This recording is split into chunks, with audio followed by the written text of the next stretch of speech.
Hi, ഇന്ന് നമ്മൾ പഠിക്കാൻ പോകുന്നത് ഒരു PYQ ആണ് നമ്മൾ പഠിക്കാനായിട്ട് പോകുന്നത്. 17/2025 എക്സാമിൻ്റെ ക്വസ്റ്റ്യൻ പേപ്പറാണ് നമ്മൾ പഠിക്കുന്നത്. അപ്പോൾ നമുക്ക് കിടക്കാം. ഇന്ത്യൻ ഭരണഘടനയുടെ 7ാം പട്ടിക ചുവടെ നൽകിയിട്ടുള്ളവയിൽ ഏതുമായി ബന്ധപ്പെട്ടിരിക്കുന്നു? 7ാം പട്ടിക ഏതാണ്? കേന്ദ്ര സർക്കാരിനും സംസ്ഥാന സർക്കാരുകൾക്കുമായി നൽകിയിട്ടുള്ള അധികാര വിഭജനമാണ് പരാമർശിച്ചിരിക്കുന്നത്. ഇന്ത്യൻ ഭരണഘടനയുടെ 7ാം പട്ടിക ചുവടെ നൽകിയിട്ടുള്ളവയിൽ ഏതുമായി ബന്ധപ്പെട്ടിരിക്കുന്നു? അതായത് കേന്ദ്ര സർക്കാരിനും സംസ്ഥാന സർക്കാരുകൾക്കുമായി നൽകിയിട്ടുള്ള അധികാര വിഭജനമാണ് പരാമർശിക്കുന്നത്. അതായത് അതിലാണ് നമ്മൾ ലിസ്റ്റുകളെ കുറിച്ച് പഠിക്കുന്നത്. Union list, state list, concurrent ലിസ്റ്റുകളെല്ലാം 7ാം പട്ടികയിലാണ് വരുന്നത്. അപ്പോൾ കേന്ദ്ര സർക്കാരിനും സംസ്ഥാന സർക്കാരുകൾക്കുമായി നൽകിയിട്ടുള്ള അധികാര വിഭജനമാണ് പട്ടിക 7ൽ കൊടുത്തിരിക്കുന്നത്. ഇന്ത്യൻ ക്രിക്കറ്റ് താരം സച്ചിൻ ടെണ്ടുൽക്കറിന് ലഭ്യമായ അംഗീകാരങ്ങളിൽ ചിലതാണ് താഴെ നൽകിയിരിക്കുന്നത്. ശരിയായവ തിരഞ്ഞെടുക്കുക.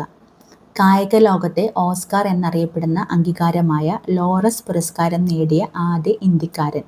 ഇന്ത്യൻ വ്യോമസേനയുടെ ഓണററി ഗ്രൂപ്പ് ക്യാപ്റ്റൻ പദവി ലഭിച്ച ആദ്യ വ്യക്തി. രാജ്യസഭയിലേക്ക് ആർട്ടിക്കിൾ 80 പ്രകാരം നാമനിർദ്ദേശം ചെയ്യപ്പെട്ട ആദ്യ മുഴുവൻ സമയ കായിക താരം. തെരഞ്ഞെടുപ്പ് കമ്മീഷന്റെ നാഷണൽ ഐക്കണായി തിരഞ്ഞെടുക്കപ്പെട്ട ക്രിക്കറ്റ് താരം. ഈ കൊടുത്തിരിക്കുന്ന എല്ലാ ഓപ്ഷൻസും ശരിയാണ്. അപ്പോൾ നമുക്കത് എന്തൊക്കെയാണെന്ന് ഒന്നുകൂടെ പഠിക്കാം. കായിക ലോകത്തെ ഓസ്കാർ എന്നറിയപ്പെടുന്ന അംഗീകാരമായ ലോറസ് പുരസ്കാരം നേടിയ ആദ്യത്തെ ഇന്ത്യക്കാരനാണ് സച്ചിൻ ടെണ്ടുൽക്കർ. കായിക ലോകത്തെ ഓസ്കാർ ഏതാണ്? ലോറസ് പുരസ്കാരമാണ്. അത് നേടിയ ആദ്യത്തെ ഇന്ത്യക്കാരനാണ് സച്ചിൻ ടെണ്ടുൽക്കർ. ഇന്ത്യൻ വ്യോമസേനയുടെ ഓണററി ഗ്രൂപ്പ് ക്യാപ്റ്റൻ പദവി ലഭിച്ച ആദ്യത്തെ വ്യക്തിയും സച്ചിൻ ടെണ്ടുൽക്കറാണ്. രാജ്യസഭയിലേക്ക് ആർട്ടിക്കിൾ 80 പ്രകാരം നാമനിർദ്ദേശം ചെയ്യപ്പെട്ട ആദ്യ മുഴുവൻ സമയ കായിക താരം. അപ്പോൾ ആർട്ടിക്കിൾ 80 പ്രകാരം രാജ്യസഭയിലേക്ക് നാമനിർദ്ദേശം ചെയ്യപ്പെട്ട ആദ്യ മുഴുവൻ സമയ കായിക താരമാണ് സച്ചിൻ ടെണ്ടുൽക്കർ. തെരഞ്ഞെടുപ്പ് കമ്മീഷന്റെ നാഷണൽ ഐക്കണായി തിരഞ്ഞെടുക്കപ്പെട്ട ക്രിക്കറ്റ് താരവും ആരാണ്? സച്ചിൻ ടെണ്ടുൽക്കറാണ്. അപ്പോൾ ഇതെല്ലാം ശരിയാണ്. കേരളത്തിലെ ചില കലാരൂപങ്ങളും അവയുടെ രൂപീകരണത്തിന് നേതൃത്വം നൽകിയവരുടെ പേരുകളുമാണ് ചുവടെ നൽകിയിരിക്കുന്നത്. ശരിയായ ജോഡികൾ കണ്ടെത്തുക. അപ്പോൾ ഇതിൽ ഓപ്ഷൻ എ ആണ് കറക്റ്റ് ആയിട്ടുള്ളത്. കേരള നടനം ഗുരു ഗോപിനാഥ്, യക്ഷഗാനം പാർത്തി സുബ്ബയ്യ, ചവിട്ട് നാടകം ചിന്നത്തമ്പി പിള്ള, കൂടിയാട്ടം ഗുരുമണി മാധവ ചാക്യാർ. കൂടിയാട്ടം ആരാണ്? ഗുരുമണി മാധവ ചാക്യാർ. അപ്പോൾ കേരള നടനം ആരാണ്? കേരള നടനം ഗുരു ഗോപിനാഥ്. കേരള നടനം ഗുരു ഗോപിനാഥ്. യക്ഷഗാനം പാർത്തി സുബ്ബയ്യ. യക്ഷഗാനം പാർത്തി സുബ്ബയ്യ. കേരള നടനം ഗുരു ഗോപിനാഥ്. കേരള നടനം ഗുരു ഗോപിനാഥ്. യക്ഷഗാനം പാർത്തി സുബ്ബയ്യ. യക്ഷഗാനം പാർത്തി സുബ്ബയ്യ. ചവിട്ട് നാടകം ചിന്നത്തമ്പി പിള്ള. ചവിട്ട് നാടകം ചിന്നത്തമ്പി പിള്ള. ചവിട്ട് നാടകം ചിന്നത്തമ്പി പിള്ള. കൂടിയാട്ടം ഗുരുമണി മാധവ ചാക്യാർ. കൂടിയാട്ടം ഗുരുമണി മാധവ ചാക്യാർ. അപ്പോൾ കേരള നടനം ആരാണ്? ഗുരു ഗോപിനാഥ്. യക്ഷഗാനം പാർത്തി സുബ്ബയ്യ. ചവിട്ട് നാടകം ചിന്നത്തമ്പി പിള്ള. കൂടിയാട്ടം ഗുരുമണി മാധവ ചാക്യാർ. ലിക്നോ സാറ്റുമായി ബന്ധപ്പെട്ട ശരിയായ പ്രസ്താവന ഏത്? ലോകത്തിലെ ആദ്യത്തെ തടി കൊണ്ട് നിർമ്മിച്ച ഉപഗ്രഹമാണിത്. ഏതാണ്? ലിക്നോ സാറ്റ്. ലിക്നോ സാറ്റ് എന്താണ്? ലിക്നോ സാറ്റ് എന്ന് പറയുന്നത് ലോകത്തിലെ ആദ്യത്തെ തടി കൊണ്ട് നിർമ്മിച്ച ഉപഗ്രഹമാണ് ലിക്നോ സാറ്റ്. ഇന്ത്യയുടെ സാമ്പത്തിക അതിർത്തിയിൽ ഉൾപ്പെടാത്തത് ഏതാണ്? ഏതൊക്കെയാണ് ഇന്ത്യയുടെ സാമ്പത്തിക അതിർത്തിയിൽ ഉൾപ്പെടുന്നത് നോക്കാം. വ്യോമാതിർത്തി, ജലാതിർത്തി, മറ്റൊരു രാജ്യത്ത് സ്ഥിതി ചെയ്യുന്ന രാജ്യത്തിൻ്റെ എംബസികൾ, ഹൈ കമ്മീഷനുകൾ, കസ്റ്റംസ് നിയന്ത്രണത്തിന് കീഴിലുള്ള ഓഫ്ഷോർ സംരംഭങ്ങൾ നടത്തുന്ന ഫ്രീ സോണുകൾ, ഇതെല്ലാം ഇന്ത്യൻ സാമ്പത്തിക അതിർത്തിയിൽ ഉൾപ്പെടുന്നവയാണ്. ഇന്ത്യക്കകത്തുള്ള മറ്റ് രാജ്യത്തിൻ്റെ എംബസികൾ അല്ലെങ്കിൽ മറ്റ് രാജ്യത്തിൻ്റെ ഹൈ കമ്മീഷനുകളൊന്നും ഇന്ത്യൻ സാമ്പത്തിക അതിർത്തിയിൽ ഉൾപ്പെടുന്നവയല്ല. അപ്പോൾ ഇന്ത്യൻ സാമ്പത്തിക അതിർത്തിയിൽ വരുന്നതാണ് വ്യോമാതിർത്തി, ജലാതിർത്തി, അതേപോലെ മറ്റൊരു രാജ്യത്ത് സ്ഥിതി ചെയ്യുന്ന രാജ്യത്തിൻ്റെ എംബസികൾ, ഹൈ കമ്മീഷനുകൾ. മറ്റൊരു രാജ്യത്ത് നമ്മുടെ രാജ്യത്തിൻ്റെ എംബസികളാണെങ്കിലും ഹൈ കമ്മീഷനുകളാണെങ്കിലും മറ്റ് രാജ്യങ്ങളിലും ഉണ്ടാവുമല്ലോ. അപ്പോൾ മറ്റൊരു രാജ്യത്ത് സ്ഥിതി ചെയ്യുന്ന നമ്മുടെ രാജ്യത്തിൻ്റെ എംബസികളോ ഹൈ കമ്മീഷനുകളോ, അതേപോലെ കസ്റ്റംസ് നിയന്ത്രണത്തിന് കീഴിലുള്ള ഓഫ്ഷോർ സംരംഭങ്ങൾ നടത്തുന്ന ഫ്രീ സോണുകളെല്ലാം ഇന്ത്യയുടെ സാമ്പത്തിക അതിർത്തിയിൽ പെടുന്നവയാണ്. പക്ഷേ ഇന്ത്യക്കകത്തുള്ള മറ്റ് രാജ്യത്തിൻ്റെ എംബസികളാണെങ്കിലും ഹൈ കമ്മീഷനുകളാണെങ്കിലും അതൊന്നും നമ്മുടെ സാമ്പത്തിക അതിർത്തിയിൽ ഉൾപ്പെടുന്നവയല്ല. ലോക നഗര ദിനത്തിൽ യുനെസ്കോ 2023 പുറത്തിറക്കിയ 55 ക്രിയേറ്റീവ് നഗരങ്ങളുടെ പട്ടികയിൽ ഇടം നേടിയതും സാഹിത്യ നഗരം എന്ന പദവി ലഭിച്ചതുമായ കേരളത്തിലെ ആദ്യത്തെ നഗരമാണ് കോഴിക്കോട്. ഏതാണ്? കോഴിക്കോട്. ലോക നഗര ദിനത്തിൽ യുനെസ്കോ 2023 പുറത്തിറക്കിയ 55 ക്രിയേറ്റീവ് നഗരങ്ങളുടെ പട്ടികയിൽ ഇടം നേടിയതും സാഹിത്യ നഗരം എന്ന പദവി ലഭിച്ചതുമായ കേരളത്തിലെ ആദ്യത്തെ നഗരമാണ് കോഴിക്കോട്. തിരികെ സ്കൂളിലേക്ക് എന്ന ശാക്തീകരണ ക്യാമ്പയിൻ ഏതുമായി ബന്ധപ്പെട്ടിരിക്കുന്നു? സംസ്ഥാന കുടുംബശ്രീ മിഷൻ പൊതുവിദ്യാഭ്യാസ വകുപ്പിന്റെ സഹകരണത്തോടെ നടപ്പിലാക്കുന്ന അയൽക്കൂട്ട ശാക്തീകരണ യജ്ഞമാണ് തിരികെ സ്കൂളിലേക്ക്.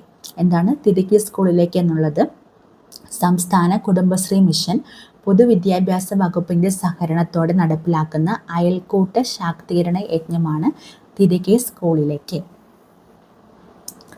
ഗിഗ് പ്ലാറ്റ്ഫോം തൊഴിലാളികളുമായി ബന്ധപ്പെട്ട് നൽകിയിരിക്കുന്ന ഉചിതമായ ശരിയായ ആശയങ്ങൾ തിരിച്ചറിയുക.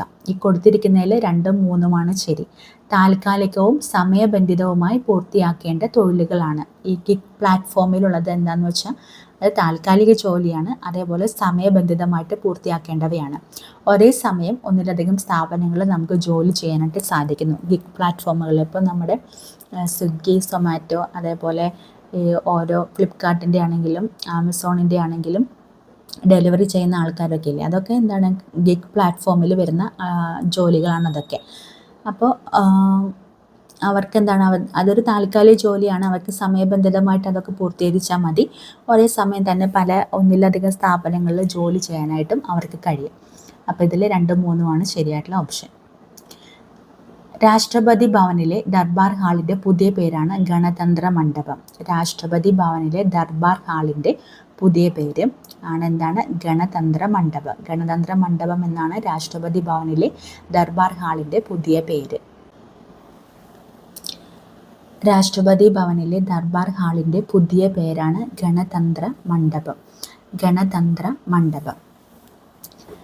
ചുവടെ നൽകിയിരിക്കുന്ന തീമുകൾ അത് ആ ക്വസ്റ്റ്യൻ ക്യാൻസൽ ചെയ്തിട്ടുണ്ട്. അപ്പോൾ രാഷ്ട്രപതി ഭവനിലെ ദർബാർ ഹാളിൻ്റെ പുതിയ പേരാണ് ഗണതന്ത്ര മണ്ഡപം.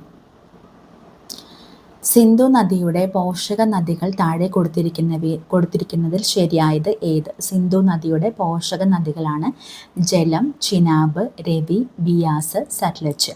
സിന്ധു നദിയുടെ പോഷക നദികളാണ് ജലം, ചിനാബ്, രവി, ബിയാസ്, സത്ലജ്. ഇന്ത്യയിലെ കാർഷിക കാലങ്ങളിലെ റാബിയുടെ ശരിയായ വിളയിറക്കൽ കാലം. റാബി വിളയിറക്കുന്നത് നവംബർ മധ്യത്തിലാണ്. റാബി വിള ഇറക്കുന്നത്. അപ്പോൾ റാബി വിളയുടെ ശരിയായ കാലയളവ് എന്ന് പറയുന്നത്, ശരിയായിട്ടുള്ള വിളയിറക്കൽ കാലം എന്ന് പറയുന്നത് നവംബർ മധ്യമാണ്. അപ്പോൾ ഇന്ത്യയിലെ കാർഷിക കാലങ്ങളിലെ റാബിയുടെ ശരിയായ വിളയിറക്കൽ കാലം എന്നാണ് ശരിയായ വിളയിറക്കൽ കാലം? നവംബർ മധ്യം. അപ്പോൾ റാബി വിള ഇറക്കുന്നത് നവംബർ മധ്യത്തിലാണ്. കോട്ടണോപോളിസ് എന്ന് വിശേഷിപ്പിക്കുന്ന ഇന്ത്യൻ നഗരമാണ് മുംബൈ. കോട്ടണോപോളിസ് എന്ന് വിശേഷിപ്പിക്കുന്ന ഇന്ത്യൻ നഗരം ഏതാണ്? മുംബൈയാണ്. കോട്ടണോപോളിസ് എന്ന് വിശേഷിപ്പിക്കുന്ന ഇന്ത്യൻ നഗരം മുംബൈ. 1959 ജർമ്മനിയുടെ സാങ്കേതിക സഹായത്തോടെ സ്ഥാപിതമായ ഇന്ത്യയിലെ ഇരുമ്പുരുക്ക് ശാലയാണ് ഹിന്ദുസ്ഥാൻ സ്റ്റീൽ ലിമിറ്റഡ് റൂർക്കേല. റൂർക്കേല ജർമ്മനിയുടെ സഹായത്തോടു കൂടി 1959 സ്ഥാപിതമായതാണ്. അപ്പോൾ ജർമ്മനിയുടെ സഹായത്തോടു കൂടി 1959 സ്ഥാപിതമായ ഇരുമ്പുരുക്ക് വ്യവസായശാലയാണ് റൂർക്കേലയിലുള്ള Hindustan steel limited. Hindustan steel limited Rourkela 1959 ജർമ്മനിയുടെ സഹായത്തോടു കൂടി. ഇന്ത്യയിലെ 6 വരി പാതകളായ സൂപ്പർ ഹൈവേകളെ ചേർത്ത് സുവർണ ചതുഷ്കോണ സൂപ്പർ ഹൈവേ എന്ന് പേര് നൽകിയിട്ടുള്ള റോഡ് ഏതെല്ലാം നഗരങ്ങളെ തമ്മിൽ ബന്ധിപ്പിക്കുന്നു? ഡൽഹി, മുംബൈ, ചെന്നൈ, കൊൽക്കത്ത. ഈ 4 നഗരങ്ങളെയാണ് ബന്ധിപ്പിക്കുന്നത്. ഡൽഹി, മുംബൈ, ചെന്നൈ, കൊൽക്കത്ത. അപ്പോൾ ഇന്ത്യയിലെ 6 വരി പാതകളായ സൂപ്പർ ഹൈവേകളെ ചേർത്ത് സുവർണ ചതുഷ്കോണ സൂപ്പർ ഹൈവേ എന്ന് പേരുള്ള സുവർണ ചതുഷ്കോണ സൂപ്പർ ഹൈവേ ഏതൊക്കെ നഗരങ്ങളെയാണ് ബന്ധിപ്പിക്കുന്നത്? 4 നഗരങ്ങളെയാണ് ബന്ധിപ്പിക്കുന്നത്. ഡൽഹി, മുംബൈ, ചെന്നൈ, കൊൽക്കത്ത. 1956 നവംബർ 1 കേരള സംസ്ഥാനം രൂപീകൃതമായപ്പോൾ തിരുവിതാംകൂറിൻ്റെ ഭാഗമായിരുന്ന ഏതെല്ലാം താലൂക്കുകളാണ് മദിരാശി സംസ്ഥാനത്തിന് വിട്ടുകൊടുത്തത്? തോവാള, അഗസ്തീശ്വരം, കൽക്കുളം, വിളവൻകോട്.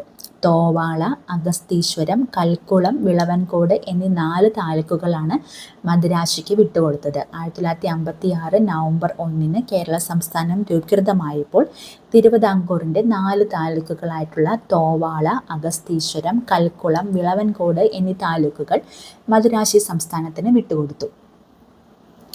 ഡോക്ടർ DS കോതാരി കമ്മീഷൻ്റെ ശുപാർശകളിൽ ഉൾപ്പെടാത്തത് താഴെ പറയുന്നതിൽ ഏതാണെന്നാണ് ചോദിച്ചിരിക്കുന്നത്. അപ്പോൾ DS കോതാരി കമ്മീഷൻ്റെ ശുപാർശകളിൽ ഉൾപ്പെടുന്നത് ഏതൊക്കെയാണ്?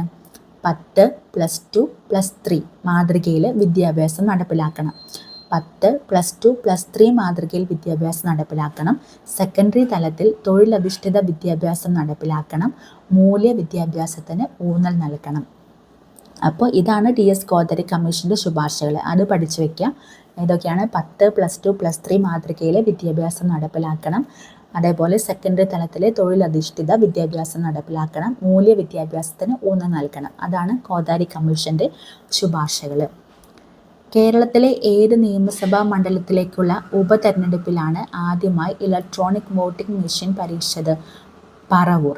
കേരളത്തിലെ ഏത് നിയമസഭാ മണ്ഡലത്തിലേക്കുള്ള ഉപതെരഞ്ഞെടുപ്പിലാണ് ആദ്യമായി ഇലക്ട്രോണിക് വോട്ടിംഗ് മെഷീൻ പരീക്ഷിച്ചത്? പറവൂരാണ്. പറവൂർ. തമിഴ്നാട്ടിലെ നെയ്വേലിയിൽ നിന്നും ലഭിക്കുന്ന ഇന്ധനക്ഷമത കുറഞ്ഞ കൽക്കരി താഴെ പറയുന്നതിൽ ഏതാണ്? ലിഗ്നൈറ്റ് ആണ്. ലിഗ്നൈറ്റ്. അപ്പോൾ തമിഴ്നാട്ടിലെ നെയ്വേലിയിൽ നിന്നും ലഭിക്കുന്ന ഇന്ധനക്ഷമത കുറഞ്ഞ കൽക്കരി ഏതാണ്? ലിഗ്നൈറ്റ് ആണ്. അതിന് ഇന്ധനക്ഷമത കുറവാണ്. ഏതിനാണ്? ലിഗ്നൈറ്റ്. തമിഴ്നാട്ടിലെ നെയ്വേലിയിൽ നിന്നും ലഭിക്കുന്ന ഇന്ധനക്ഷമത കുറഞ്ഞ കൽക്കരിയാണ് ലിഗ്നൈറ്റ്. സാമൂഹ്യ പരിഷ്കർത്താക്കളും അവർ രൂപം നൽകിയ പ്രസ്ഥാനങ്ങളുമാണ് താഴെ നൽകിയിരിക്കുന്നത് തെറ്റായി രേഖപ്പെടുത്തിയിരിക്കുന്നത് കണ്ടെത്തുക എന്നാണ്.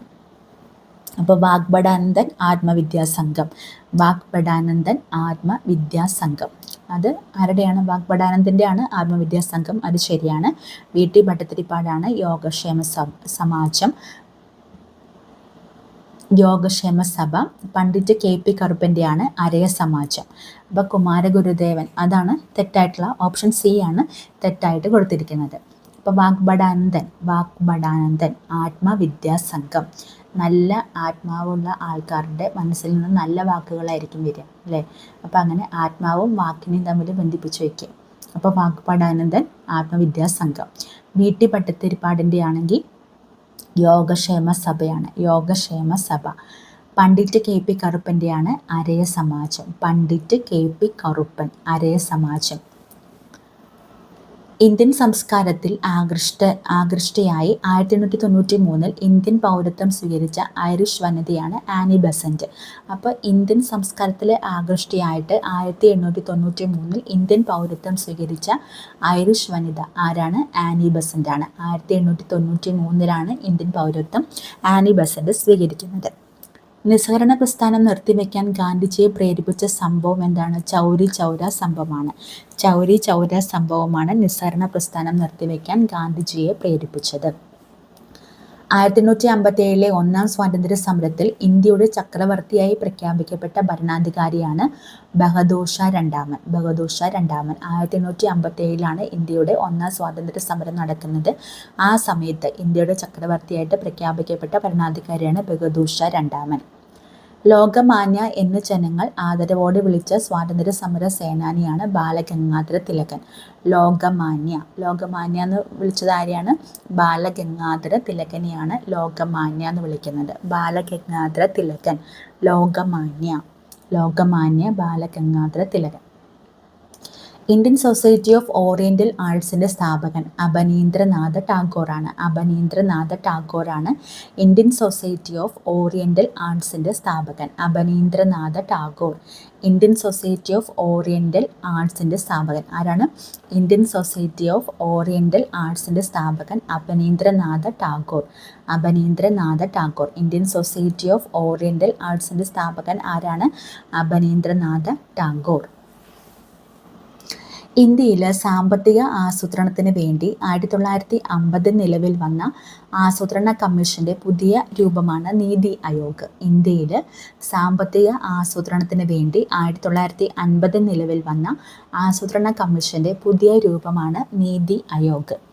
Poverty and unbritish rule in India എന്ന പുസ്തകം രചിച്ചത് ദാദാഭായ് നവറോജിയാണ്. Poverty and unbritish rule in India എന്ന പുസ്തകം രചിച്ചത് ആരാണ്? ദാദാഭായ് നവറോജി. ഇന്ത്യൻ നവോത്ഥാനത്തിന്റെ പിതാവ് എന്നറിയപ്പെടുന്ന സാമൂഹ്യ പരിഷ്കർത്താവാണ് രാജാറാം മോഹൻ റോയ്. ഇന്ത്യൻ നവോത്ഥാനത്തിന്റെ പിതാവ് എന്നറിയപ്പെടുന്ന സാമൂഹ്യ പരിഷ്കർത്താവാണ് രാജാറാം മോഹൻ റോയ്.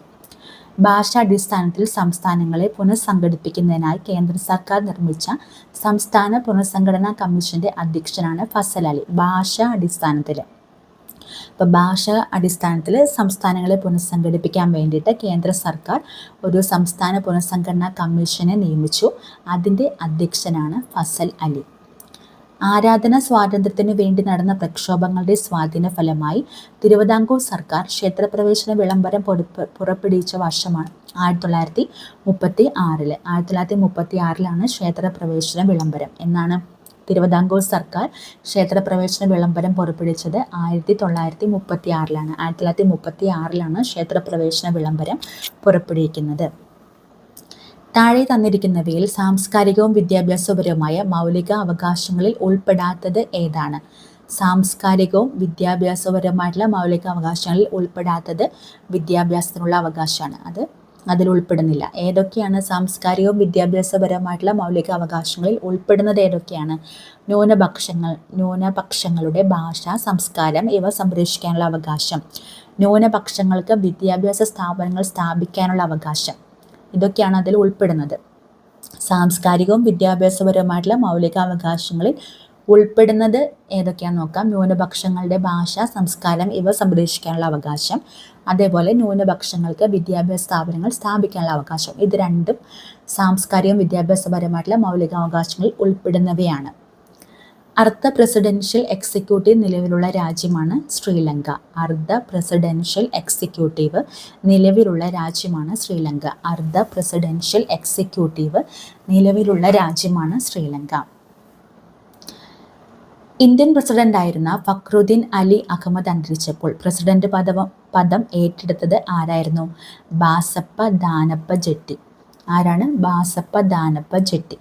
ഇന്ത്യൻ പ്രസിഡന്റായിരുന്ന ഫക്രുദ്ദീൻ അലി അഹമ്മദ് അന്തരിച്ചപ്പോൾ പ്രസിഡന്റ് പദം ഏറ്റെടുത്തത് ബാസപ്പ ദാനപ്പ ജെട്ടി. ആരാണ്? ബാസപ്പ ദാനപ്പ ജെട്ടി. അന്താരാഷ്ട്ര തർക്കങ്ങൾ മാധ്യസ്ഥം വഴി ഒത്തുതീർപ്പാക്കുന്നതിന് രാജ്യം പ്രോത്സാഹിപ്പിക്കേണ്ടതാണ് എന്ന് പരാമർശിക്കുന്ന അനുച്ഛേദമാണ് അനുച്ഛേദം 51(4). ഏതാണ്? അനുച്ഛേദം 51(4). അന്താരാഷ്ട്ര തർക്കങ്ങൾ മാധ്യസ്ഥം വഴി ഒത്തുതീർപ്പാക്കുന്നതിന് രാജ്യം പ്രോത്സാഹിപ്പിക്കേണ്ടതാണ് എന്ന് പരാമർശിക്കുന്ന ആർട്ടിക്കിളാണ് ആർട്ടിക്കിൾ 51(4) അങ്ങനെ പറയുന്നത്. ആർട്ടിക്കിൾ 51(4) അങ്ങനെ പറയുന്നത്.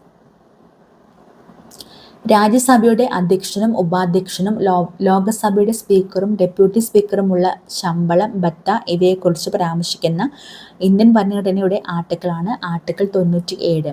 രാജ്യസഭയുടെ അധ്യക്ഷനും അതേപോലെ ഉപാധ്യക്ഷനും ലോകസഭയുടെ സ്പീക്കർക്കും ഡെപ്യൂട്ടി സ്പീക്കർക്കുമുള്ള ശമ്പളം, അവരുടെ ഭത്ത ഇവയെക്കുറിച്ചൊക്കെ പരാമർശിക്കുന്ന ഇന്ത്യൻ ഭരണഘടനയുടെ ആർട്ടിക്കിളാണ് ആർട്ടിക്കിൾ 97. അപ്പോൾ അനുച്ഛേദം 51(4) പറയുന്നത് അന്താരാഷ്ട്ര തർക്കങ്ങൾ അവർക്ക് മാധ്യസ്ഥം വഴി ഒത്തുതീർപ്പാക്കുന്നതിന് രാജ്യം പ്രോത്സാഹിപ്പിക്കേണ്ടതാണെന്ന് പറയുന്നതാണ് 51(4). 97 എന്താണ് പറയുന്നത്? ആർട്ടിക്കിൾ 97 രാജ്യസഭയുടെ അധ്യക്ഷനും അതേപോലെ ഉപാധ്യക്ഷനും ലോകസഭയുടെ സ്പീക്കറും ഡെപ്യൂട്ടി സ്പീക്കറും അവരുടെ ശമ്പളം, അവർക്കുള്ള ഭത്ത ഇവയെക്കുറിച്ചൊക്കെ പറയുന്നത് ആർട്ടിക്കിൾ 97. ഇനി തെറ്റായ പ്രസ്താവന കണ്ടെത്താനാണ് പറഞ്ഞിരിക്കുന്നത്. ഹൈക്കോടതിയിലെ ജഡ്ജിയുടെ കർത്തവ്യ പെരുമാറ്റത്തെപ്പറ്റി സംസ്ഥാന നിയമനിർമ്മാണ സഭയിൽ ചർച്ചയാകും. അത് തെറ്റാണ്. ശരിയായിട്ടുള്ളത് ഏതൊക്കെയാണ്? നിയമസഭയിലെ അംഗമായി തിരഞ്ഞെടുക്കുവാൻ ഒരു അവിമുക്ത നിർധനനായിരിക്കുവാൻ പാടില്ല. അപ്പം നിയമസഭയിൽ അംഗമായിട്ട് തിരഞ്ഞെടുക്കുവാനായിട്ട് ഒരു അവിമുക്ത നിർധനനായിരിക്കാൻ പാടില്ല. ഗവർണറുടെ ശമ്പളവും ഭത്തയും നിശ്ചിത നിധിയിൽ ഉൾപ്പെട്ടതാണ്. ഹൈക്കോടതി ജഡ്ജിമാർക്ക് ശമ്പളം പാർലമെന്റ് നിയമം വഴി തീരുമാനിക്കുന്നു. അപ്പോൾ ഹൈക്കോടതി ജഡ്ജിമാർക്കുള്ള ശമ്പളം പാർലമെൻറ്റ് നിയമം വഴി തീരുമാനിക്കുന്നു. അത് ശരിയാണ്. ഗവർണറുടെ ശമ്പളവും ഭത്തയും സഞ്ചിത നിധിയിൽ ഉൾപ്പെട്ടതാണ്. നിയമസഭയിലെ അംഗമായി തിരഞ്ഞെടുക്കുവാൻ ഒരു അവിമുക്ത നിർധനനായിരിക്കുവാൻ പാടില്ല. ഈ 3 ഓപ്ഷൻസും ശരിയായിട്ടുള്ളതാണ്. ശരിയായിട്ടുള്ളത് പഠിക്കാം. വിവരാവകാശ കമ്മീഷൻ്റെ ഘടന എങ്ങനെയാണ്? മുഖ്യ വിവരാവകാശ കമ്മീഷണർ ഉണ്ടായിരിക്കും, സംസ്ഥാന വിവരാവകാശ കമ്മീഷണർ, സെക്രട്ടറി, നിയമവിദഗ്ധൻ, ധനകാര്യ വിദഗ്ധൻ, ജോയിൻറ്റ് സെക്രട്ടറി, സെക്ഷൻ ഓഫീസർ. ഇങ്ങനെയാണ് ഒരു വിവരാവകാശ കമ്മീഷൻ്റെ ഘടന. എങ്ങനെയാണ്? മുഖ്യ വിവരാവകാശ കമ്മീഷണർ ഉണ്ടായിരിക്കും, പിന്നെ സംസ്ഥാന വിവരാവകാശ കമ്മീഷണർ, സെക്രട്ടറി, നിയമവിദഗ്ധൻ, ധനകാര്യ വിദഗ്ധൻ, ജോയിൻറ്റ് സെക്രട്ടറി, സെക്ഷൻ ഓഫീസർ. അങ്ങനെ 7 പേരാണ് അതിൻ്റെ ഘടനയിൽ വരുന്നത്. ഇപ്പോൾ സെക്രട്ടറി ഉണ്ടായിരിക്കും, പിന്നെ അത് കഴിഞ്ഞാൽ നിയമവിദഗ്ധനാണ്. അതിൻ്റെ ഓർഡറാണ് കേട്ടോ കൊടുത്തിരിക്കുന്നത്. വിവരാവകാശ കമ്മീഷൻ്റെ ഘടന അതെങ്ങനെയാണെന്ന്. ആദ്യത്തെ മുഖ്യ വിവരാവകാശ കമ്മീഷണർ ആയിരിക്കും, അതിൻ്റെ തൊട്ട് താഴെ സംസ്ഥാന വിവരാവകാശ കമ്മീഷണർ, പിന്നെ സെക്രട്ടറി ആയിരിക്കും, പിന്നെ നിയമവിദഗ്ധൻ, അതിനുശേഷം ധനകാര്യ വിദഗ്ധൻ, പിന്നീടാണ് ജോയിൻറ്റ് സെക്രട്ടറിയും സെക്ഷൻ ഓഫീസറും വരുന്നത്. അപ്പോൾ മുഖ്യ വിവരാവകാശ കമ്മീഷൻ, പിന്നെ സംസ്ഥാന വിവരാവകാശ കമ്മീഷണർ, പിന്നെ അതിൻ്റെ സെക്രട്ടറി കഴിഞ്ഞ് കഴിഞ്ഞാൽ പിന്നെ നിയമവിദഗ്ധൻ കഴിഞ്ഞാൽ ധനകാര്യ വിദഗ്ധൻ, പിന്നെ ജോയിൻറ്റ് സെക്രട്ടറി, പിന്നെ സെക്ഷൻ ഓഫീസർ. നിലവിലെ കേരള വിവരാവകാശ കമ്മീഷണർ ശ്രീ വി ഹരിനായരാണ്. കേരള വിവരാവകാശ കമ്മീഷണർ ആരാണ്? ശ്രീ വി ഹരിനായർ. ഇന്ത്യയിലെ ആദ്യ national highway steel stag road ഉദ്ഘാടനം നടന്നത് NH-66 മുംബൈ ഗോവയിലാണ്. ഇന്ത്യയിലെ ആദ്യ national highway steel stag road ഉദ്ഘാടനം നടന്നത് മുംബൈ ഗോവയാണ്. ഗോവ റോഡാണ്. NH-66 മുംബൈ ഗോവ റോഡാണ്. സമൂഹത്തിലെ ഭൗതിക സ്വത്തുക്കളുടെ ഉടമസ്ഥതയും നിയന്ത്രണവും സർക്കാരിന് ഏറ്റെടുത്ത് പൊതു നന്മയ്ക്കായി വിതരണം ചെയ്യാമെന്ന് പറഞ്ഞിരിക്കുന്ന ഭരണഘടനാ അനുച്ഛേദമാണ് അനുച്ഛേദം 39B. സമൂഹത്തിലെ ഭൗതിക സ്വത്തുക്കളുടെ ഉടമസ്ഥതയും നിയന്ത്രണവും സർക്കാരിന് ഏറ്റെടുത്ത് അത് പൊതു നന്മയ്ക്കായി വിതരണം ചെയ്യാമെന്ന് പറഞ്ഞിരിക്കുന്ന ഭരണഘടനാ അനുച്ഛേദമാണ് ആർട്ടിക്കിൾ 39B. അപ്പോൾ ആർട്ടിക്കിൾ 39B അങ്ങനെ പറയുന്നത്. അപ്പോൾ സമൂഹത്തിലുള്ള ഭൗതിക സ്വത്തുക്കളുടെ അവരുടെ ഉടമസ്ഥതയും നിയന്ത്രണവും സർക്കാരിനെ ഏറ്റെടുത്തിട്ട് പൊതു നന്മയ്ക്കായിട്ട് അത് വിതരണം ചെയ്യാമെന്ന് പറഞ്ഞിരിക്കുന്ന ആർട്ടിക്കിളാണ് ആർട്ടിക്കിൾ 39B. കേരളത്തിൽ സ്ഫടികമണൽ സമ്പന്നമായ ജില്ലയാണ് ആലപ്പുഴ. ജില്ല ഏതാണ്? ആലപ്പുഴ. കേരളത്തിൽ സ്ഫടികമണൽ സമ്പന്നമായ ജില്ല ആലപ്പുഴ. കേരളത്തിലെ ആദ്യത്തെ ജലവൈദ്യുത പദ്ധതിയാണ് പള്ളിവാസൽ. ചെറുതും വലുതുമായ കേരളത്തിലെ കായലുകളുടെ എണ്ണം 34 കായലുകളാണ് കേരളത്തിലുള്ളത്. ചെറുതും വലുതുമായ കേരളത്തിലെ കായലുകളുടെ എണ്ണം എത്രയാണ്? 34 കായലുകൾ. പൂക്കോട് തടാകം ഏത് ജില്ലയിലാണ്? വയനാട് ജില്ലയിലാണ് പൂക്കോട് തടാകം. കേരളത്തിലെ ഏറ്റവും ചെറിയ നദിയാണ് മഞ്ചേശ്വരം പുഴ എവിടെയാണ്? കാസർഗോഡ് ജില്ലയിലാണ് മഞ്ചേശ്വരം പുഴ. 16 കിലോമീറ്റർ മാത്രമേ ഉള്ളൂ. 15 കിലോമീറ്റർ എങ്കിലും മിനിമം ഉണ്ടെങ്കിലാണ് ഒരു നീരൊഴുക്കിനെ നമ്മളതൊരു പുഴയായിട്ട് പറയുള്ളൂ. അപ്പോൾ മഞ്ചേശ്വരം പുഴയാണ് കേരളത്തിലെ ഏറ്റവും ചെറിയ നദി എന്ന് പറയുന്നത്.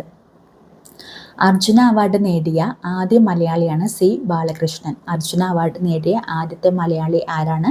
സി ബാലകൃഷ്ണനാണ് അർജുന അവാർഡ് നേടിയ ആദ്യ മലയാളി. സി ബാലകൃഷ്ണൻ. അർജുന അവാർഡ് നേടിയ ആദ്യത്തെ മലയാളി ആരാണ്? സി ബാലകൃഷ്ണൻ. കേരളത്തിൽ കറുത്ത മണ്ണ് കാണപ്പെടുന്ന ജില്ല? പാലക്കാട് ജില്ലയിലാണ് കറുത്ത മണ്ണ് കാണപ്പെടുന്നത്. പശ്ചിമഘട്ടത്തിലെ ഏറ്റവും ഉയരം കൂടിയ കൊടുമുടിയാണ് ആനമുടി. കേരളത്തിലെ ഏറ്റവും വലിയ ജലസേചന പദ്ധതി കല്ലടയാണ്. കേരളത്തിലെ ഏറ്റവും വലിയ ജലസേചന പദ്ധതി ഏതാണ്? കല്ലട. തണ്ണീർമുക്കം ബണ്ട് ഏത് കായലിലാണ് നിർമ്മിച്ചിരിക്കുന്നത്? വേമ്പനാട്ട് കായലിലാണ് തണ്ണീർമുക്കം ബണ്ട് നിർമ്മിച്ചിരിക്കുന്നത്. അയ്യങ്കാളി ജനിച്ച ജില്ല? തിരുവനന്തപുരം ജില്ലയിലാണ് അയ്യങ്കാളി ജനിച്ചത്. അയ്യങ്കാളി ജനിച്ച ജില്ല ഏതാണ്? തിരുവനന്തപുരം ജില്ല. ആറ്റിങ്ങൽ കലാപത്തിൽ വധിക്കപ്പെട്ട ബ്രിട്ടീഷ് സൈനിക തലവനാണ് ഗിഫോർഡ്. ആറ്റിങ്ങൽ കലാപത്തിൽ വധിക്കപ്പെട്ട ബ്രിട്ടീഷ് സൈനിക തലവനാണ് ഗിഫോർഡ്. അടുത്ത ക്വസ്റ്റ്യൻ ക്യാൻസൽ ചെയ്തിട്ടുണ്ട്. പൊന്നാനി താലൂക്കിൽ 1896 മാർച്ച് 26 ജനിച്ച നവോത്ഥാന നായകനാണ് വി ടി ഭട്ടതിരിപ്പാട്. പൊന്നാനി താലൂക്കിലാണ് വി ടി ഭട്ടതിരിപ്പാട് ജനിക്കുന്നത്. V T Bhattathiripad. V T Bhattathiripad നമ്മൾ നേരത്തെ ഒരു ക്വസ്റ്റ്യനിൽ നമ്മൾ പഠിച്ചിട്ടുണ്ടായിരുന്നല്ലോ, യോഗക്ഷേമ സഭ. യോഗക്ഷേമ സഭ ആരുടേതാണ്? വി ടി ഭട്ടതിരിപ്പാടിൻ്റെയാണ്. വി ടി ഭട്ടതിരിപ്പാട് പൊന്നാനി താലൂക്കിലാണ് ജനിക്കുന്നത്. 1896 മാർച്ച് 26 ജനിക്കുന്നത്. 1896 മാർച്ച് 26 വി ടി ഭട്ടതിരിപ്പാട് ജനിച്ചത്. 1896 മാർച്ച് 26 പൊന്നാനി താലൂക്കിൽ. താഴെ പറയുന്നവയിൽ ഗാന്ധിജിയുടെ കേരള സന്ദർശനവുമായി ബന്ധമില്ലാത്തത്. ഇപ്പോൾ വൈക്കം സത്യാഗ്രഹത്തോടനുബന്ധിച്ചും ഹരിജൻ ധനസമാഹരണത്തോടനുബന്ധിച്ചും നിസ്സഹരണ സമര പ്രചരണാർത്ഥവും ഗാന്ധിജി കേരളത്തിൽ വന്നിട്ടുണ്ട്. പക്ഷെ പാലിയം സത്യാഗ്രഹത്തോട് അനുബന്ധിച്ച് കേരളത്തിൽ വന്നിട്ടില്ല. അപ്പോൾ ഓപ്ഷൻ സി ആണ് തെറ്റായിട്ടുള്ളത്. ഇപ്പോൾ വൈക്കം സത്യാഗ്രഹം, ഹരിജൻ ധനസമാഹരണം, നിസ്സഹരണ സമര പ്രചരണാർത്ഥം, ഇങ്ങനെ 3 കാര്യങ്ങളിലുമായി ബന്ധപ്പെട്ട് ഗാന്ധിജി കേരളത്തിൽ വന്നിട്ടുണ്ട്. 5 തവണയാണ് ഗാന്ധിജി കേരളത്തിൽ വന്നിരിക്കുന്നത്. ഇനി എത്രാമത്തെ മലബാർ ജില്ലാ രാഷ്ട്രീയ സമ്മേളനമാണ് 1920 മഞ്ചേരിയിൽ നടന്നത്? 1920 മഞ്ചേരിയിൽ നടന്നത് 5ാമത്തെ മലബാർ ജില്ലാ രാഷ്ട്രീയ സമ്മേളനമാണ്. 1920 മഞ്ചേരിയിൽ നടന്നത് 5ാമത്തെ മലബാർ ജില്ലാ രാഷ്ട്രീയ സമ്മേളനമാണ്. താഴെ പറയുന്ന നവോത്ഥാന നായകരിൽ ഒരേ വർഷം ജനിച്ചവർ ആരെല്ലാം? ഡോക്ടർ പൽപ്പുവും അയ്യങ്കാളിയും ഒരേ വർഷമാണ് ജനിച്ചത്. ഡോക്ടർ പൽപ്പുവും അയ്യങ്കാളിയും ഒരേ വർഷമാണ് ജനിച്ചത്. താഴെ കൊടുത്തിരിക്കുന്നവയിൽ കാസർഗോഡ് ജില്ലയിൽ നടന്ന സമരമാണ് കയ്യൂർ സമരം. കയ്യൂർ സമരം നടക്കുന്നത് എവിടെയാണ്? കാസർഗോഡ് ജില്ലയിലാണ് കയ്യൂർ സമരം നടക്കുന്നത്. ദേശീയ പ്രസ്ഥാനത്തിൻ്റെ ഭാഗമായി മലബാറിൽ നേതൃത്വം നൽകിയ വനിതയാര്? എ വി കുട്ടിമാളു അമ്മ. ദേശീയ പ്രസ്ഥാനത്തിൻ്റെ ഭാഗമായിട്ട് മലബാറിൽ നേതൃത്വം നൽകിയ വനിതയാണ് എ വി കുട്ടിമാളു അമ്മ. ദേശീയ പ്രസ്ഥാനത്തിൻ്റെ ഭാഗമായി മലബാറിൽ നേതൃത്വം നൽകിയ വനിതയാണ് എ വി കുട്ടിമാളു അമ്മ. പ്രത്യക്ഷ രക്ഷാ ദേവസഭ സ്ഥാപിച്ചത് കുമാരഗുരുദേവനാണ്. കുമാരഗുരുദേവൻ ആണ് പ്രത്യക്ഷ രക്ഷാ ദേവസഭ സ്ഥാപിച്ചത്. കുമാരഗുരുദേവൻ അല്ലെങ്കിൽ പൊയ്കേൽ യോഹന്നാൻ. അപകടത്തിൽ ഒരു വ്യക്തിയുടെ സെറിബെല്ലത്തിന് തകരാറ് സംഭവിച്ചു. ഇത് ആ വ്യക്തി എങ്ങനെ ബാധിക്കുന്നു? ശരീര തുലനില പാലിക്കപ്പെടുന്നില്ല. അതായത് ഇപ്പം നമ്മൾ മദ്യം കഴിക്കുകയാണെങ്കിലും മദ്യം ബാധിക്കുന്നത് ഈ സെറിബെല്ലത്തിനെയാണ്. അപ്പം അങ്ങനെ നമ്മുടെ ശരീര തുലനനില പാലിക്കപ്പെടുന്നില്ല. അപകടത്തിൽ ഒരു വ്യക്തിയുടെ സെറിബെല്ലത്തിനാണ് തകരാറ് സംഭവിച്ചെങ്കിൽ ആ വ്യക്തിയുടെ ശരീര തുലനില തുലനനിലനെയാണ് അത് ബാധിക്കുന്നത്. ശരിയായ ജോഡി കണ്ടെത്തുക. ജൈവ വൈവിധ്യം എന്ന പദം ആദ്യമായി ഉപയോഗിച്ചത് വാൾട്ടർ ജി റോസനാണ്. വാൾട്ടർ ജി റോസനാണ് ജൈവ വൈവിധ്യം എന്ന പദം ആദ്യമായിട്ട് ഉപയോഗിച്ചത്. ഏതാണ്? Walter G Rosen. ജൈവ വൈവിധ്യം എന്ന പദം ആദ്യമായിട്ട് ഉപയോഗിച്ചത് ആരാണ്? Walter G Rosen. Walter G റോസനാണ് ജൈവ വൈവിധ്യം എന്ന പദം ആദ്യമായിട്ട് ഉപയോഗിച്ചത്. അസ്ഥിയെ പൊതിഞ്ഞ് കാണപ്പെടുന്ന സ്ഥലമാണ് പെരിയോസ്റ്റിയം. അസ്ഥിയെ പൊതിഞ്ഞ് കാണപ്പെടുന്ന സ്ഥലമാണ് പെരിയോസ്റ്റിയം. എന്താണ്? പെരിയോസ്റ്റിയം. അസ്ഥിയെ പൊതിഞ്ഞ് കാണപ്പെടുന്ന സ്ഥലമാണ് പെരിയോസ്റ്റിയം. മനുഷ്യ ശരീരത്തിൻ്റെ കുടൽ ഭിത്തിയിൽ വെച്ച് ചില ബാക്ടീരിയകൾക്ക് ഈ ജീവകം നിർമ്മിക്കാനാകും. അതിനാൽ ഭക്ഷണത്തിലൂടെ ലഭിക്കേണ്ട ഈ ജീവകത്തിൻ്റെ അളവ് കുറഞ്ഞാലും അപര്യാപ്തത വരുന്നില്ല. ഇവിടെ പരാമർശിക്കുന്ന ജീവകം ഏതാണ്? ജീവകം കെ ആണ്. അപ്പം മനുഷ്യ ശരീരത്തിൻ്റെ കുടൽ ഭിത്തിയിൽ വെച്ച് ചില ബാക്ടീരിയകൾക്ക് ഈ ജീവകം നിർമ്മിക്കാനാകും. അതിനാൽ ഭക്ഷണത്തിലൂടെ ലഭിക്കേണ്ട ഈ ജീവകത്തിൻ്റെ അളവ് കുറഞ്ഞാലും അപര്യാപ്തത വരുന്നില്ല. ഇവിടെ പരാമർശിക്കുന്ന ജീവകമാണ് ജീവകം കെ. അടുത്ത ക്വസ്റ്റ്യൻ ക്യാൻസൽ ചെയ്തിട്ടുണ്ട്. ജന്തുജന്യ രോഗമായ മഞ്ഞപ്പനി പരത്തുന്ന രോഗാണു? അത് വൈറസാണ്. ജന്തുജന്യ രോഗമായ മഞ്ഞപ്പനി പരത്തുന്നത് വൈറസാണ്. അടുത്ത ക്വസ്റ്റ്യൻ ക്യാൻസലാണ്. അത് കഴിഞ്ഞിട്ടുള്ള ക്വസ്റ്റ്യൻ ആണ്. കേരള സർക്കാരിൻ്റെ കീഴിലുള്ള സാമൂഹ്യനീതി വകുപ്പ് BPL വിഭാഗത്തിൽപ്പെടുന്ന പ്രായമായ പ്രമേഹ രോഗികൾക്ക് സൗജന്യമായി ഗ്ലൂക്കോമീറ്റർ നൽകുന്ന പദ്ധതിയാണ് വയോമധുരം. അപ്പോൾ വയോമധുരത്തിൽ നിന്ന് നമുക്ക് കാണാം വയോജനങ്ങൾക്കായിരിക്കും. അല്ലേ? അപ്പം മധുരൊന്നും കൂടി ഉണ്ട്, അപ്പോൾ പ്രമേഹ രോഗികളായിരിക്കും. അപ്പോൾ എന്താണ്, കേരള സർക്കാരിൻ്റെ കീഴിലുള്ള സാമൂഹ്യനീതി വകുപ്പ് BPL വിഭാഗത്തിൽപ്പെടുന്ന പ്രായമായ പ്രമേഹ രോഗികൾക്ക് സൗജന്യമായിട്ട് ഗ്ലൂക്കോമീറ്റർ നൽകുന്ന പദ്ധതിയാണ് വയോമധുരം. കേരള സംസ്ഥാന ജൈവ വൈവിധ്യ ബോർഡിൻ്റെ ആസ്ഥാനം എവിടെയാണ്? തിരുവനന്തപുരം. കേരള സംസ്ഥാന ജൈവ വൈവിധ്യ ബോർഡിൻ്റെ ആസ്ഥാനം തിരുവനന്തപുരം. കേരള സംസ്ഥാന ജൈവ വൈവിധ്യ ബോർഡിൻ്റെ ആസ്ഥാനം തിരുവനന്തപുരം. കാർഡിയോളജി ഏത് അവയവത്തിൻ്റെ തകരാറുകൾ കൈകാര്യം ചെയ്യുന്ന വൈദ്യശാസ്ത്ര ശാഖയാണ്? കാർഡിയോളജി എന്ന് പറഞ്ഞാൽ ഹൃദയം. ഏതുതരം മാധ്യമത്തിലൂടെയാണ് ശബ്ദം കൂടുതൽ വേഗത്തിൽ സഞ്ചരിക്കുന്നത്? ഖരമാധ്യമത്തിലൂടെയാണ് ശബ്ദം കൂടുതൽ വേഗത്തിൽ സഞ്ചരിക്കുന്നത്. പ്രവൃത്തിയുടെ അതേ യൂണിറ്റ് ഉപയോഗിക്കുന്ന അളവ് ചുവടെ നൽകിയിരിക്കുന്നവയിൽ നിന്ന് കണ്ടെത്തുക. ഊർജമാണ്. പ്രവൃത്തിയുടെ അതേ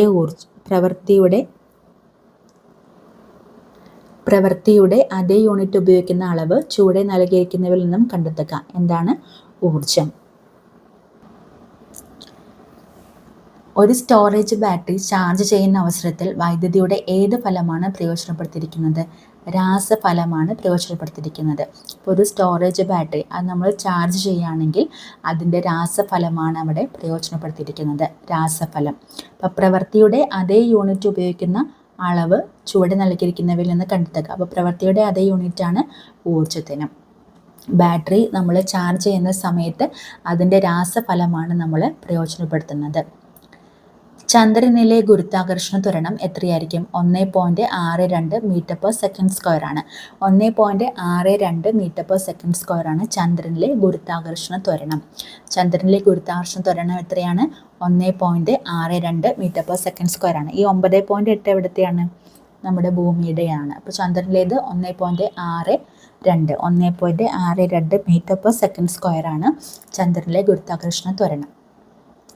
ആറ്റത്തിൻ്റെ പ്ലം പുഡിംഗ് മാതൃക അവതരിപ്പിച്ചത് J.J. തോംസൺ ആണ്. J.J. തോംസൺ ആണ് ആറ്റത്തിൻ്റെ പ്ലം പുഡിംഗ് മോഡൽ അവതരിപ്പിച്ചത്. ആറ്റത്തിൻ്റെ പ്ലം പുഡിംഗ് മാതൃക അവതരിപ്പിച്ചത് ആരാണ്? J.J. തോംസൺ. J.J. തോംസൺ ആണ് ആറ്റത്തിൻ്റെ പ്ലം പുഡിംഗ് മോഡൽ അവതരിപ്പിച്ചത്. ചലിക്കും ചുരുൾ മൈക്രോഫോണിൽ നടക്കുന്ന ഊർജ്ജമാറ്റം ഏതാണ്? ശബ്ദോർജ്ജം അവിടെ വൈദ്യുതോർജ്ജമായിട്ട് മാറുന്നു. ചലിക്കും ചുരുൾ മൈക്രോഫോണിൽ നടക്കുന്ന ഊർജ്ജമാറ്റം. ചലിക്കും ചുരുൾ മൈക്രോഫോണിൽ നടക്കുന്ന ഊർജ്ജമാറ്റം എന്ന് പറയുന്നത് ശബ്ദോർജ്ജം അവിടെ എന്തായിരിക്കും?